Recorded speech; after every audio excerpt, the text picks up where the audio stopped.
You unlock the glass door before sunrise, and the office breathes stale cigarettes and carbon paper into your lungs.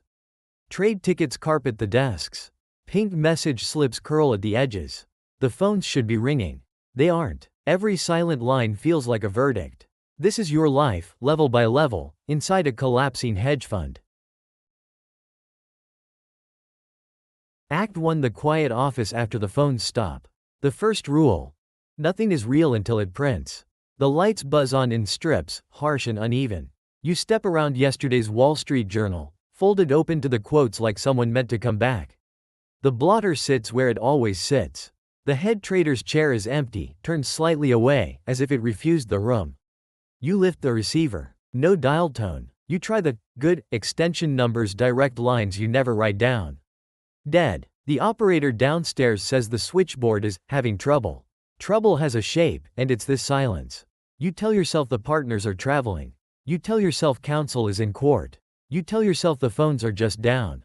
But the blotter still wants initials in the margin: buy, sell, roll, don't roll, and the adding machine tape keeps spitting out totals that don't care who's missing. A clerk drops a stack of unresolved fails and confirmations on your desk, rubber banded so tight it bows. Then a whisper.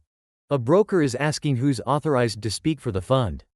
Your pen hovers, and your name starts feeling like a corporate seal. Act 2: The margin call that isn't a request. The second rule: liquidity outranks truth. A member firm finally picks up, and the voice on the line is different. No jokes. No, how's the street? Just numbers, read slowly, like charges. They want collateral by noon. Not a story. Not a promise. You move between phones that half work, an adding machine with a worn key for 7, and custodial statements that don't match the blotter. You flip through pledge letters, locate CUSIPs by hand, and circle positions that might already be rehypothecated paper claims stacked on paper claims. The back-office crisis from a few years ago still hangs in the air here. Misposted trades and settlement delays aren't history, they're a trapdoor. You tell yourself don't sound scared. You tell yourself keep your voice flat. You tell yourself a pause is the same as a lie. But every time you put the receiver down, your hand shakes like it's coming off a long sprint. The broker says, calmly, they can close you out if the call isn't met. And you realize relationships don't liquidate, positions do, and they do it without your permission. Act 3: The back office maze, where deals go to die. The third rule: paperwork is power until it's evidence. Downstairs, the air is warmer and thick with dust and ink. File cabinets line the walls like metal tombs. Transfer ledgers sit open on scarred tables. Rubber stamps thump received, delivered, pending each one a tiny hammer. You start matching trade tickets to confirmations, one by one, because fails aren't just delays anymore. They're accusations. Who delivered the certificate, when, under what name, through which messenger? The street keeps talking about centralized handling and streamlined deliveries, but your world is still envelopes, signatures, and someone's memory of a phone call. You tell yourself this is fixable. You tell yourself it's just backlog.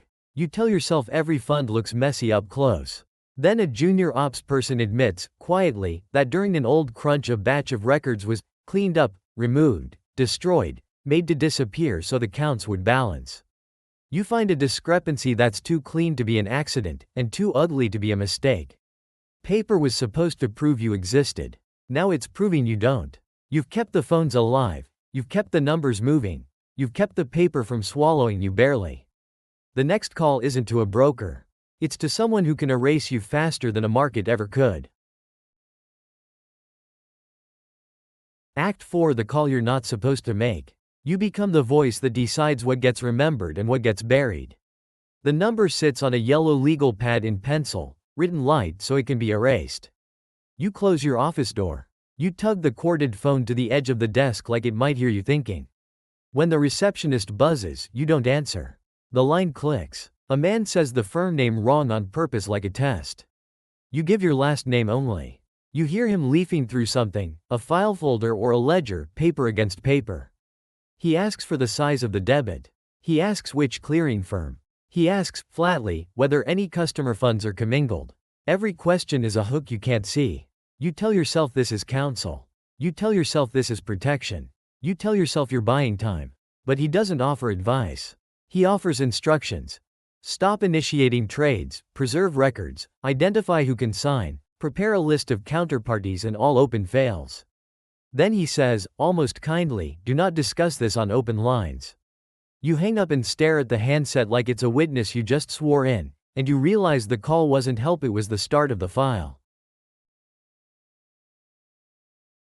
Act 5: The Night of the Shredder and the Locked Door. You learn the difference between record-keeping and survival. By nightfall, the office turns into a set after the actors leave. Desk lamps make small islands of light. The copy machine thumps and whirs, then jams, then thumps again. In the hall, a cleaning crew's vacuum starts and stops like someone breathing hard. You pull cabinets open and feel the weight of hanging folders, margin letters, stock loan recalls, pledge agreements, handwritten notations on order pads. You find a drawer of old correspondence, angry telegrams, returned checks, a memo stamped confidential in purple ink. The shredder is under a credenza, already plugged in. Someone planned for this. You tell yourself you're removing duplicates. You tell yourself you're protecting clients. You tell yourself the SEC doesn't need drafts. But your hands know the difference between carbon copies and originals, and you hesitate over anything with a signature. A partner's assistant calls from home, voice thin, asking whether the doors are locked. You look at the deadbolt you never used before and turn it anyway. Paper feeds the shredder in clean strips, and the sound is soft, like rain, quiet enough to pretend it isn't happening. Act 6: Morning. When the world pretends it never knew you. You become the last point of contact for a thing that's already gone. The next morning the lobby feels brighter, like the building is trying to look innocent. The guard watches you too long before waving you through. Upstairs, the trading floor is a museum exhibit. Phones lined up, mute.